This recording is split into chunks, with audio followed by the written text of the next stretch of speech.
Well, let's see. Being on tour is meeting new people. Yep. Having awkward conversations. Lots of free food. Free food. Yep, you eat great. Are we? I like to ask you a question. Are we on tour now? You know, you could say, we always are on tour. So we're always looking to tell people what we're doing and why we do it. Yeah. So that's probably a pretty safe bet. Where are we going right now? We are headed around in a loop. In a wonderfully gardened paradise called Bonsall, California. This is our pretend tour. Like we're out. We're simulating touring. Yeah. We're simulating tour. You don't buckle up on tour. You get to meet, you know, a couple hundred people an hour in some cases, sometimes 6. Yeah. It varies. Yeah. Lots of really great conversations with lots of different and interesting people. Yeah, interesting people. Very interesting. I've done interesting things on tour, like flying a little plane above Amish town. I stood on a dead cow once. Yeah. Yep. That was Iowa. Frozen stiff. Yep. And I got mugged once by one of my host families when I got there. Really? And they took all my bags and kicked me out, and I had to find a new host family. Yeah. Yeah. I don't email them that much. Yeah. That tour didn't go too well. No, not a lot of response from that one. They did thank me for my jacket. Yeah. I have had the experience of going to the wrong house. Oh right, yes, we went to the wrong house once. Yeah, you dropped me off. I dropped you off. off. The wrong house. Yeah, which was funny. I told him I didn't do it on purpose. So what do we need? Well, we need people, but also those people need to be a little on the adventurous side.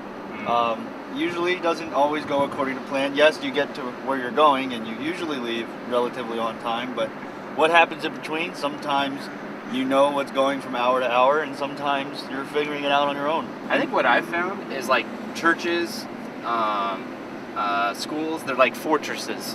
They have all these like nonprofits trying to get in, and it's impossible unless you know someone to let you in. And I think that's the big thing is we need people that have connections at their churches or Bible studies or schools that can just say, hey, can they come and share about the orphans in China? Because it's impossible. Like if I just cold call, church and say, hey, can I come share?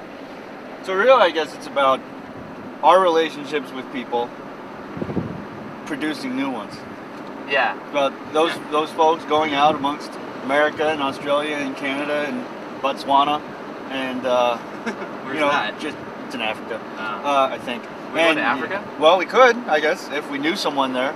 So yeah, I guess going on tour is all about creating friendships with new folks that we hadn't otherwise met. Because we're not like a real like high sales pitch type thing. It's just really sharing our stories, what we've experienced, and I don't know. I don't feel like it's a high pressure thing. I think it's more just like spending time with people.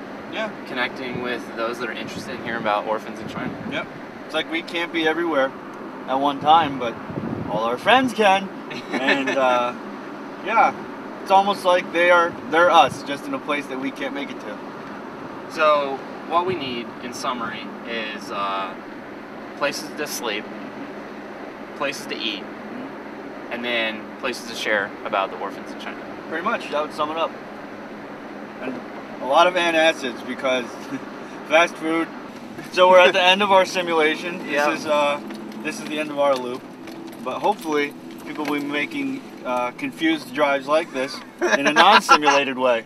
Actually going somewhere. Actually going somewhere, yeah. And meeting people, telling them about kids in China. Yep. I think it's terminal, this terminal I'm waiting in. Could use a change of scene, it seems I've been repeating it. Another day, another plane, another same thing. Yesterday became tomorrow, that's a strange thing. Another string, another strum, another rhyme, another hum.